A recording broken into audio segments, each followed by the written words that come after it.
Hello and welcome to Blockchain Gaming World, episode 51 with me, John Jordan. And joining me this week to chew up the world of blockchain gaming news is James from blockchaingamer.biz. How's it going, James? All good, thanks. It's been an interesting kind of week. Yeah, as ever. It's never quiet in the world of blockchain games. So I've got a theme for what I think I'm going to talk about this week. Often I think a theme is kind of good to kind of draw together some of the just the individual news things. But what do you think have been the interesting things this week in terms of the news cycle? Well, it's kind of a good question because from what I've been seeing, it's partly the sort of buzz that's going around with F1 Delta Time. So we've got their auction of non-fungible tokens that's been going on for the last, I think months now. So debuting one, I think it was 111, ended up selling for well over about 100,000. We've got Monaco that came out subsequently after, and now we've only just gotten into France edition, which I think has already racked up over $1,000 worth of ETH, I think. Yeah, that's right. Yeah. Well, one of the broader themes that I'm seeing is that there are a couple of titles out there that are using a lot more interoperability either between games or between chain solutions. And we've seen that from CryptoKitties, we've seen it from Traps, which is one of the alumnus for Tron Arcade, but they seem to be interested in going a little bit more agnostic in their approach. Same with Blocklords. Well, that wasn't a theme I thought we were going to talk about. Well, yeah, we could do that. I think I think there's two separate things there, isn't there? There's the chain interoperability, where basically you have your effectively what seems to happen at the moment for most of these games is you have NFTs can kind of cross chains. So and kind of we have discussed kind of in the past, I guess. I mean, Blockchain Cuties was the main one. There's been a few others who basically did Ethereum, EOS, and Tron, and kind of covered all three off. And didn't really seem to work terribly well. But maybe that was because it was a year ago. Yeah, I mean, you've got the 0x team that have been working on that one. 0x Warriors specifically and Racers have been looking at, have integrated over Tron, EOS, and Ethereum. But yeah, as you said, even though they are allowing themselves to be available to players of all three of those, there's still a clear majority of players on Ethereum. And I do kind of, I wonder if that may change. So, like Loom is one of probably the best known layer 2 kind of solution, or there's obviously a lot out there at the moment. And one of their big things, which I didn't really realize at the time, was for them to actually kind of become like a de facto development platform. So you're going to basically develop your game using Loom, and because Loom now supports. I think it's just Ethereum and Tron at the moment, isn't it? But it's going to be EOS and Cosmos, and I mean, in the end, they're going to support whatever. So their kind of argument is, well, if you develop on Loom, then out the box you get all support for all the other chains, rather than I think from talking to Vlad at Blockchain Cuties, it's to do it yourself is quite a hassle because you're basically having to go through all the documentation and all the SDKs for these blockchains and do all that integration, which is always a bit of a pain. So there may be a more kind of happy future for that kind of cross-chain stuff. And I guess, in the long term, there's stuff like Cosmos and Polkadot and also Ontology have their own, they call it multi-chain cross-chain solution. So I think that's kind of clearly where the wider blockchain technology kind of ecosystem is going, that you won't have these little silos. Exactly that.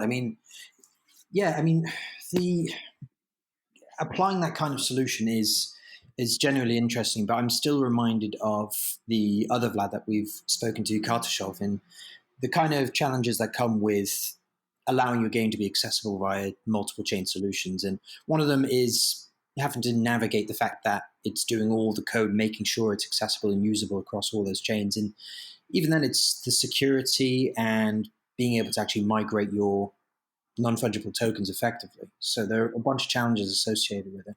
No, absolutely, I agree.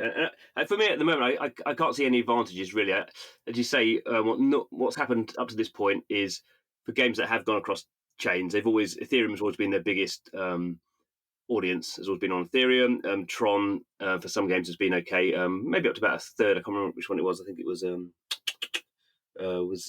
Actually no, it's Blockchain Cuties. I think they had a few people on Tron, and then on EOS, no one. And that kind of comes back to the fact that at the moment, I think there are not many people who kind of users who operate across all chains. Basically, people seem to kind of, oh, I'm an Ethereum kind of person, or I'm a Tron kind of person. So you have actually very different audiences. And a game that maybe appeals to people on Ethereum, obviously Ethereum is the deeper ecosystem. It doesn't really appeal potentially to people in Tron and EOS. I mean, there's also a geographical split with EOS and Tron tending to be a bit more, or much more popular, I should say, in Asia. And obviously, still at the moment, although it is changing a little bit, EOS and Tron are still have quite a lot of kind of gambling focused kind of apps. So that is changing, but I suppose going back to a kind of a broader theme I was going to go for at the start was Yeah, go for it. we still it's kind of still I hate the term kind of early, like we're an early stage market because in the mobile game space people still go, oh, we're very early, we're not a mature market yet, and I do kind of think you can overplay that sort of thing. So the blockchain dApp space, it is early, but it's not like that early. CryptoKitties came out a year and a half ago, so it's not like we can't just say, oh, it's still early. We can't draw any conclusions. You have to draw conclusions from things. So, even though kind of technological change kind of will happen, but for me at the moment, for this year, 2019, what were we looking for at the start of the year? Well, people were looking to have some sort of substantial kind of events happening, or substantial something happening that you could say, look, this is where the market's going. And for me, it's kind of interesting. We're halfway through the year now. I'm not really sure we have that kind of strong kind of validation. So we've started to have projects that have been in development for like a year or more, kind of doing what they said they were going to do. So in terms of like blockchains, we've had the kind of Wax now has migrated to its own main net, which is a version of EOS, or I guess technically uses the EOS IO protocol. That's kind of going live. That's gone live, and they're transitioning their tokens over. Theta did a similar thing. It's gone from Ethereum to its own main net. Robot Cash is now in early access, so that's the PC game distribution platform where you can buy games and then resell them and get 25% back. Obviously, Reality Clash has been live for a few months now. So we have these kind of projects, blockchain game projects that have gone live, and while they can say we've just gone live to some degree, I don't really. None of those I don't think we would say has been massively successful kind of off the bat.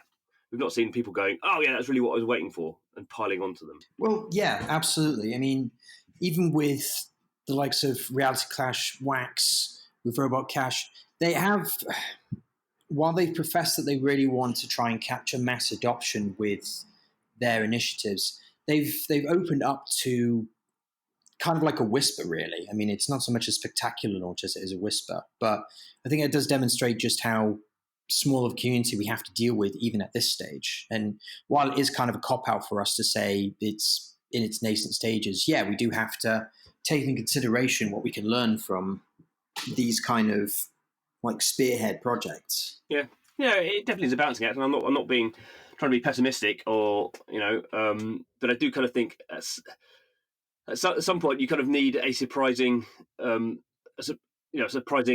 successful thing to happen. So I guess for me, it's kind of thinking a bit more about why that hasn't happened for those projects. One, I think for Robot Catch, I mean, they literally have just launched early access, so you could only sign up if you were signed up to their early access thing. So they are gating that at the moment. So they're not, and theirs is much more a marketing led kind of launch, I suppose. Rally Clash is just it's just a very complicated game on mobile. It's kind of hard to do. Theta and Wax, I mean, launching a main chain, you can launch a main chain and then it takes you another year to get anything kind of up and running on it. So yeah, I think they each have their own reasons why they've not got thousands of users. So I guess the thing then for me is to look forward to other blockchain projects, game projects that over the next kind of few months will be kind of coming to fruition and saying, are they doing anything different? So I think there's another kind of devil's advocate hat on what's going on with mobile blockchain gaming. It's is it going to work, sort of thing. There's some interesting projects. So we mentioned one already, F1 Delta Time. So the official Formula One game, blockchain game. And then we've got a few projects that have been around for a while now, well over a year. So Decentraland, Gods Unchained, and Relentless, originally Zombie Battleground. So those are, I think, fairly well established projects with well funded, with kind of established developers. And the thing that concerns me a little bit about those um, it's very unclear when they're ever going to ever going to be released. Um, uh, yeah, what do you think about that? Yeah, they are ones that are really stuck in the grey of when exactly they are going to launch. And I mean, I think a certain part of it is that the greater damage would be if they gave a concrete launch date and just completely blazed past it with no explanation. And I don't know whether or not it's a certain part of it could be that they're just having legitimate problems with development so far, that things are like bugs and faults are showing up where they didn't expect them to be, and it's just pushing the launch date further and further back, or they're intentionally keeping it grey in order to make sure that they don't prematurely disappoint. But it is a considerable problem because the general attention span, even for this sort of space, which is very niche, very specialized compared to others, there's only so long you can keep people's attention spans going. And that kind of gets me on to another potential like talking point for why these companies are not so successful at capturing a broader interest, which is that I think it might be a marketing thing as well, in that there are only a few that are able to really entice and engage a conversation. I mean, even looking at Robot Cash, they've got a lot of like really colorful visuals when it comes to advertising things, but shareability, the ability to communicate with their users in general, it seems to be quite low compared to something like DMarket, which is a little bit more generalized. Well, yeah, I think yeah, there are specific things. I mean, I think with Robot Cash, it's kind of what are you doing? Well, we're distributing PC games. The blockchain. Let's put the blockchain bit aside. We're distributing PC games. Okay. Um, so in that case, I'm only going to use you if I can buy the PC games that I want to buy at a reasonable price, and prices about distribution is always pretty much about the cheapest. Um, and at the moment, I mean, they're not live yet, so or they're not publicly live yet. So at the moment, they've got. I'm not a big PC gamer, and I'm not really a PC gamer to be fair. They've got a few old games, that you can buy probably other places cheaper. So what the fact you can resell them is kind of meaningless. So um, I think often the best thing to do with thinking about blockchain games and blockchain game projects, forget about the blockchain, and just say, what are we doing that someone who is a gamer, why would they be interested in that? So from that point of view, it's kind of hard to Robot Cash will work if they get some really good exclusive games. They're obviously not going to get stuff from EA, but if they have to get some indie stuff, why will Wax work? Well, because people will be, selling their trainers trading trainers on it, or that's one of the things you can do on it. So yeah, and coming back to your point, I think if I was developing Gods Unchained or Decentraland or any of these other Relentless, I think you don't you never ever want to have a firm date unless you absolutely know 100%, 101% to use the footballer analogy, that you can hit it, because obviously it's just building a rod for your back. And to be fair, Gods Unchained said on the 10th of July they were going to do a open beta or closed beta. I think that became an open beta, and they absolutely did it. I mean, it was they actually did it before the 10th of July. It was great. But they didn't. I mean, I was on the mailing list, so I played it a bit. It's a bit beyond me, frankly, that game.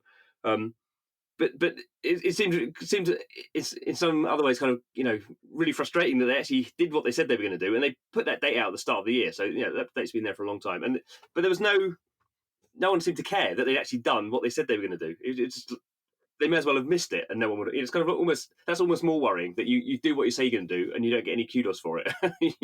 um, and I do kind of think with Gods Unchained and Relentless, I'm not just grouping them together because they're trading card games, but those teams have never shipped games before. So I think that there is, again, taking the blockchain out of it. Shipping a game is I've never shipped a game, but I've talked to a lot of developers over 20 years. Shipping a game is really difficult. I mean, there's no question about it. You always want another 3 months. At some point you have to ship, right? And I think both Gods Unchained and Relentless have fallen foul of naive assumptions at the beginning, how fast they could get it out. And basically, from what I can see, because they're both very active about saying what's going on with their dev teams, they've basically rewritten that game, like those games, several times. They're always rebalancing. I mean, obviously Relentless was originally called Zombie Battleground. They didn't want the zombie stuff in there. They're moving away from the whole zombie thing at all. So that's fine. and I kind of think I guess with Relentless, they were doing a Kickstarter, so that's kind of a bit more par for the course. But I think they've got the balance wrong of being too open, and even for Gods Unchained, I suppose they raised a lot of money by building up a lot of kind of hype about it last year. But then, as you say, you how do you keep your community engaged if I think you can keep a community engaged and ramped up for like 6 months because we're going to do this, and then is a closed out beta, and then here's a blah, blah, blah. You can really build it up. But then after 6 months, everyone's moved on to something else. So that does kind of concern me a little bit. And I think F1 Delta Time has a similar thing like that. So they're doing their NFT sales. But the first one did really well. Second one did a quarter of that one. The third one, who knows? It's doing quite well at the moment. But you kind of have this scenario where people just go, "Oh, they're doing another one, are they?" And it's kind of like, "Where's the game?" It's all very well to sell NFT, but there's no clear idea when that game is coming out. And obviously, it's linked to the F1 season, which is now getting on. We're halfway through. It ends in November, doesn't it? So we're getting on to halfway through.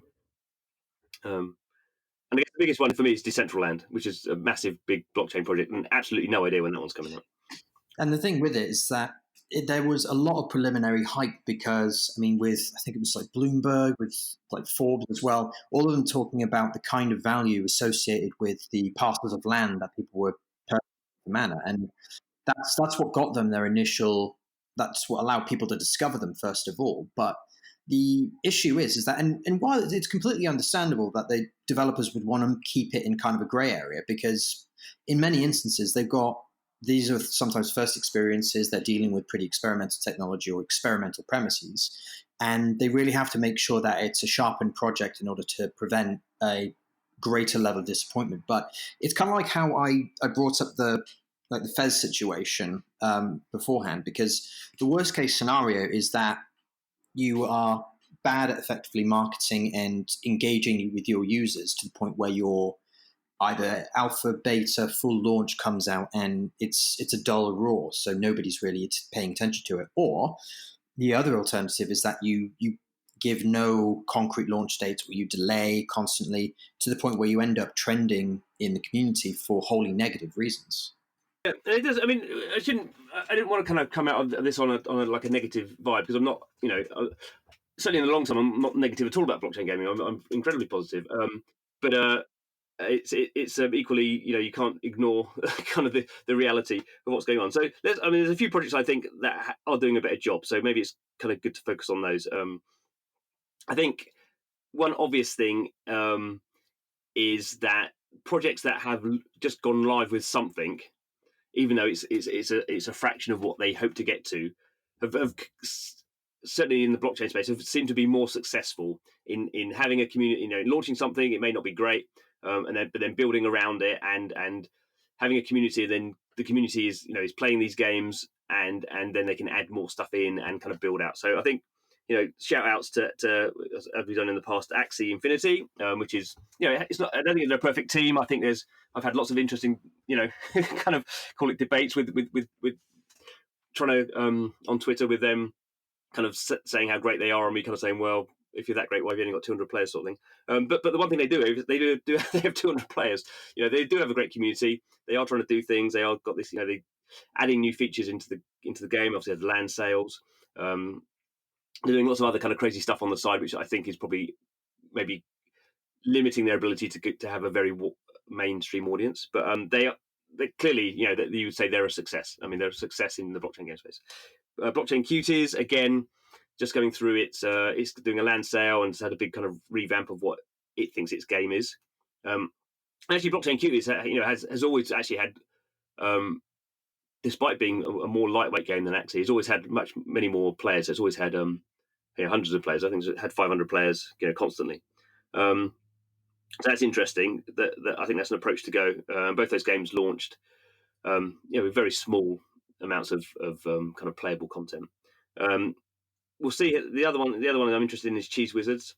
So again, I've had some interesting Twitter debates about Cheese Wizards and quite how popular I think it could be, because they had their pre-sale. But I know they've got a lot of stuff planned for the summer, and I think because they're the CryptoKitties team, I think when they say they're going to do something, they have experience of of making product, even if not a lot of game experience. And I think they're the one kind of team that have kind of cut through on that. If you say from the makers of CryptoKitties, everyone, not the blockchain game space, but everyone in the blockchain space goes, "Oh, this is interesting." So I think that those are three projects. I mean, there's other ones, but those are three that immediately spring to mind. Any other ones that spring to mind for you of blockchain games or blockchain games projects that have that seem to be doing a better job? From the standpoint of engaging with their community on a greater scale, I mean, I do have to give props to, I think, both DMarket, Wax, and Opskins, because they are continuously trying to facilitate some kind of discussion with their community. They're reaching into areas where they'll be performing quite strongly. So you've got a bunch of the hashtag events that go on with Wax, like Wax on Stream, where they're continually trying to engage with the live streaming and gamer community. So I can really give them a good amount of props for that one. They're really trying to help cut through and make themselves known as far more than just a blockchain solution to players and developers. And I think I do really have to give a good amount of recognition to CryptoKitties and Cheese Wizards, because I don't know what it is. It's when it comes to any sort of reporting that they do, updates, and any sort of marketing that they've done in the past, they have a thorough understanding and an acceptance of what they are and how to really push themselves out there. And as a result, it's allowing them to be successful in demonstrating anything that's going on that's new with both those games, as well as integrating new features that allow people to jump from one to the other. Yeah. I mean, the interoperability stuff, I got really excited about it and started to try and breed some of these crypto kitties, and then kind of just got bored. It just quite took too long. So I think that's kind of one. I think interoperability is one of these things that seems really cool, just the very nature of it. But when you come to the actuality of it, it's for most people, it's just like actually like a real obstacle. It's just like, I've got this thing, I've got to move into the other thing. What does it do? I don't understand. Obviously, there's a lot of education around all these things that has to happen. But for me, yeah, it did kind of remind me the whole Cheese Wizard thing. I just kind of thought was presented in a. I had no idea what that game's about. I've absolutely no idea what that game's about, and I have no interest really in it at the moment. I'm sure I will do when it, because battle royale by its very nature has that kind of interesting time. Kind of time sequence, so people get interested in it. The other two, actually, I should mention. So I've actually been playing them quite a lot, even though I think they have problems. But the two biggest blockchain games, and have been for the last 6 months, are EOS Knights. Although that has kind of basically peaked and now seems to be in some sort of decline. Although I'm not sure if that's because they're getting rid of more bot traffic because they're on EOS, so I think they struggle from a lot of bots. That's about 2,500 DAUs, and also My Crypto Heroes on Ethereum, which is actually now just roughly taken over from EOS Knights in terms of being the biggest blockchain game. So one's My Crypto Heroes is from Japan, EOS Knights is from Korea. Certainly, My Crypto Heroes is very Japanese. I found it very, very difficult. Some of the way they've structured stuff, and most of their audience, most of their players are in Japan.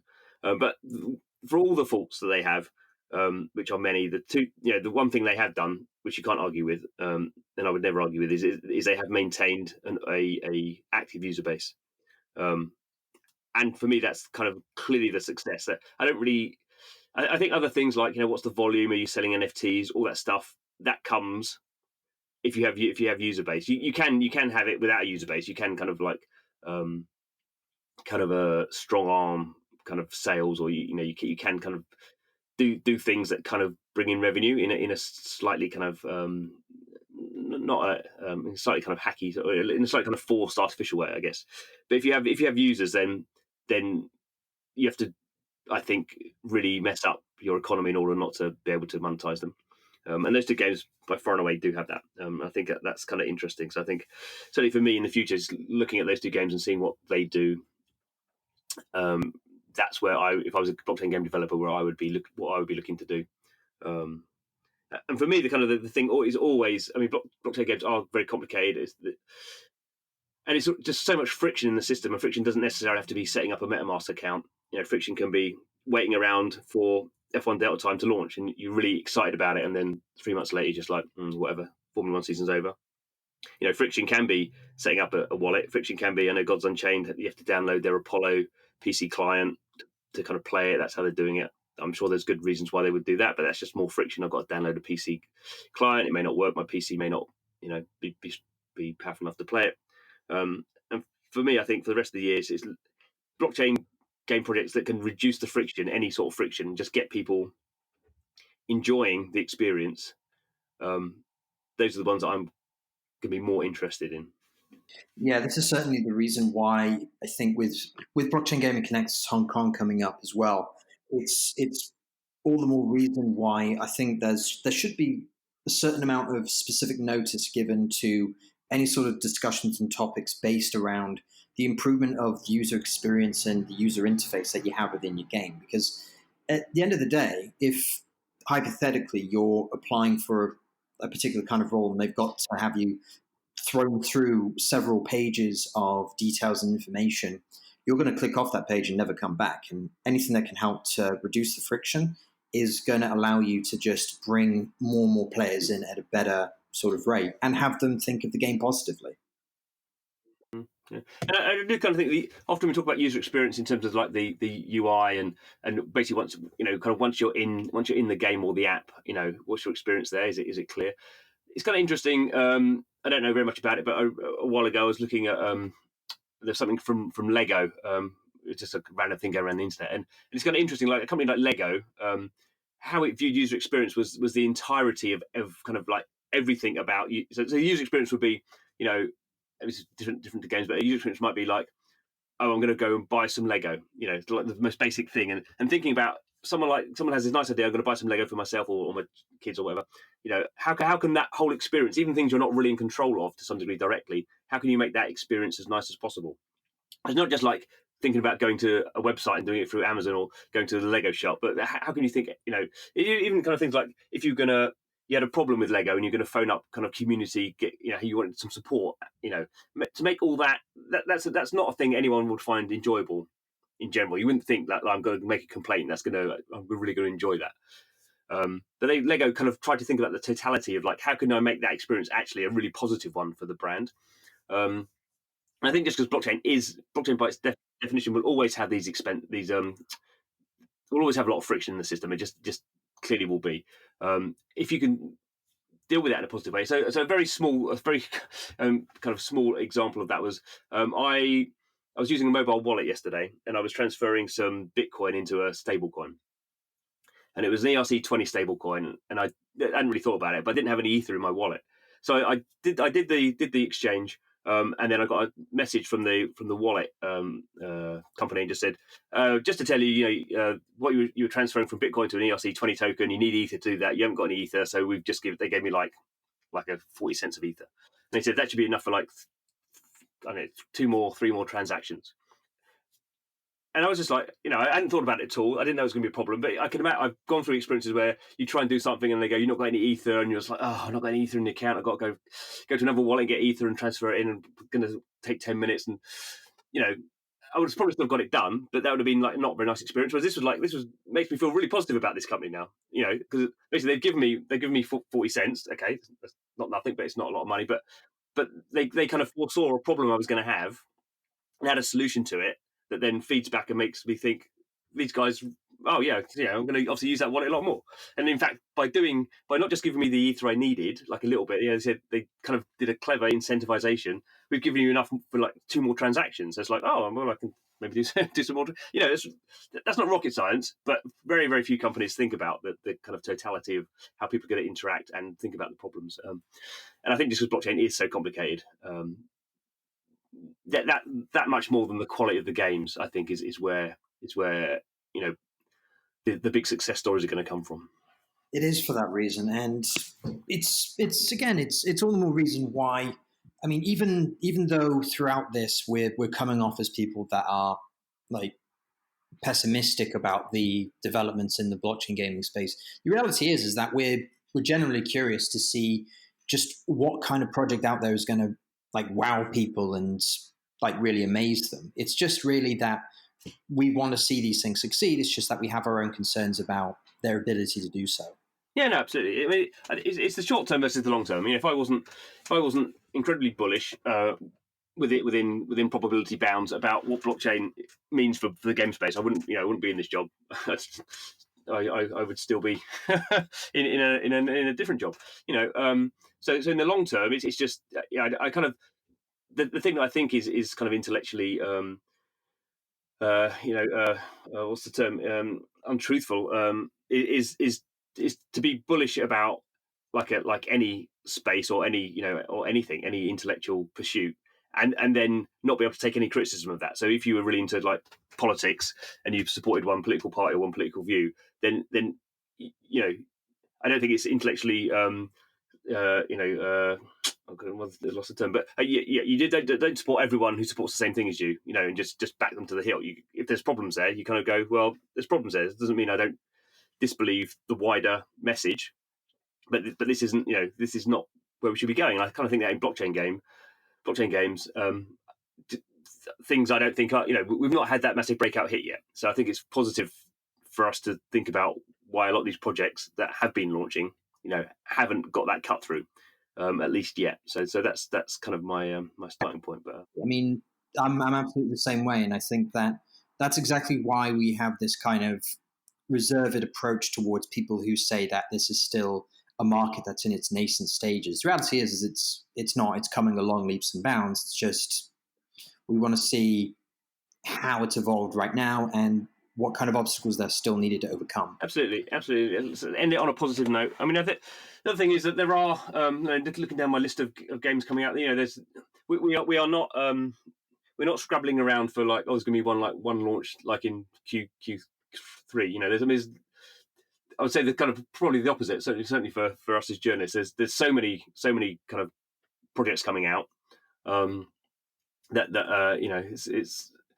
But equally, I guess we don't want to say just because 100 games are coming out, one of them is going to be a hit. And I kind of think if 100 games are coming out, then 5 could be hits if they know what they're doing, or if they none of them know what they're doing, none of them are going to be hits. I don't think even in the blockchain space you kind of get success, as luck on, it's just kind of it happens for you. I think you have to kind of think very carefully about what you're doing and then equally adjust to the problems you overcome. But enough of that. Thank you very much for your time, James. No problem. It's always a pleasure. Thank you very much to our listeners. So episode 51 now. Doesn't time fly? It's almost coming up to a year of podcasts.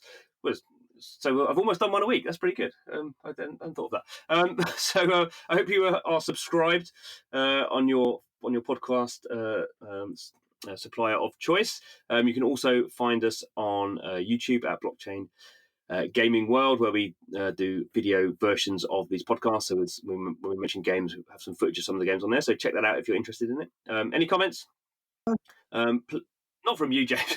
Sorry. Any comments? You can find me on Twitter at BlockchainGMG. If you have any comments for James, where can people find you on Twitter? Right, well, the blockchain gaming biz one is at BCG Biz. So absolutely, we're going to do we do weekly roundtable discussions, public chain editions. So we drop a question on there here and there. So if you ever see that, by all means, let your comments be known, and I'll be able to just circulate them online. Yeah. Go and interact with James on Twitter. But thanks for listening, and come back next week to find out what's going on in the world of blockchain games.